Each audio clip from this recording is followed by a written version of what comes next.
दिवसेंदिवस रेशीम उद्योग हा शेतकऱ्यांमध्ये मोठ्या प्रमाणात प्रचलित होत आहे.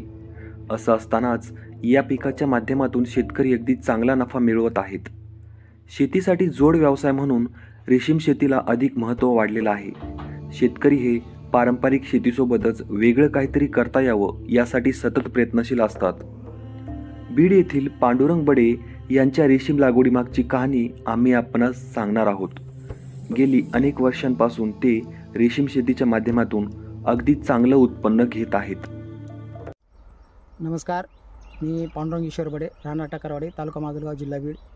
एक रेशीम शेतकरी म्हणून एक आमच्या गावामध्ये एक 10 ते 12 वर्ष झाले मी सतत रेशीम करतो. माझ्याकडं एकंदरीत 12 एकर क्षेत्र आहे, पण 12 एकरमध्ये माझं एक 2.5 एकर हा तुतीचा प्लॉट आहे.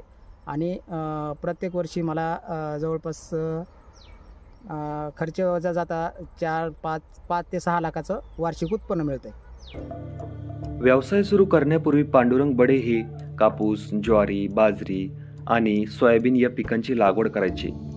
काहीतरी जोड व्यवसाय करता यावा या उद्देशाने त्यांनी अनेक प्रयत्न देखील केले.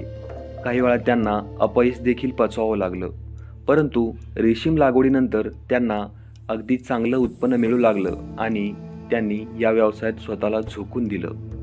रेशीमकडं वळण्याच्या अगोदर आमच्याच बाजूच्या गावचे पातूरचे काही शेतकरी नागपूरला गेलेले होते. त्यांनी तिथं रेशीम बघितलं होतं. आम्ही रेशीम म्हणजे काय हे आम्हाला माहिती नव्हतं, काय नव्हतं. पण त्यांनी तिथून प्रदर्शनामध्ये गेले, तिथं कोश वगैरे बघितला, परत नंतर त्यांचे झाडं बघितले. मग त्यांनी आम्हाला सांगितलं की अशानं असं करायचं. मग आम्ही रेशीम लावण्याचं ठरवलं. फक्त हे मलाच माहीत होतं, पण बाकी इतर माझ्या घरातले जे आई वडील असतील किंवा भाऊ असतील किंवा माझी पत्नी असेल, ह्यांना कुणालाही माहीत नव्हतं.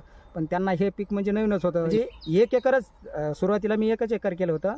त्या 1 एकरमध्ये पहिल्याच वर्षी मला म्हणजे पहिल्याच बॅचला जवळपास एक 45,000 रुपयाची पहिली पट्टी आली. मानसिकता ह्याच्यात बदलली की आहे आपलं पीक ही काहीतरी जे पारंपरिक आपण कापूस किंवा सोयाबीन, तूर, मूग हे जे करतो ह्याच्यापेक्षा हे पीक चांगलं आहे. पांडुरंग बडे यांच्या कमाईच्या आकड्याबद्दल जाणून घ्यायचं झालं तर ते 2.5 एकरमध्ये लागवड केलेल्या रेशीम शेतीच्या माध्यमातून 9 ते 10 लाखांची कमाई करतात.